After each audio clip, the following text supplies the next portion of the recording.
নাহমাদুহু ওয়া নুসাল্লি আলা রাসূলিহিল কারীম। সম্মানিত আশিকে রাসূলেরা, আপনারা আমার সালাম গ্রহণ করুন।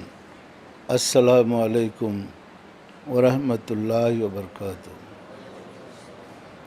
মাহে রমজানের সিয়াম সাধনা আপনাদের কাছে কেমন লাগছে?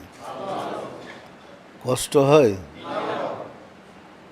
সিয়াম সাধনার জন্যে বর্ণিত হয়েছে, আপনি নিয়ত করলে এক ফরজ, আর সারাদিন রোজা রাখলেন আরেক ফরজ।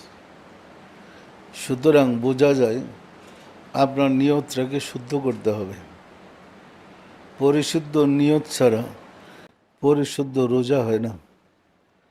সিয়াম সাধনার জন্য আমাদের পরিশুদ্ধ নিয়ত লাগবে।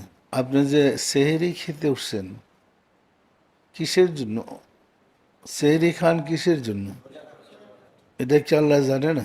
সুতরাং কলবের ভিতরে ঢুকে মহান মালিকের সাথে যোগাযোগ করুন।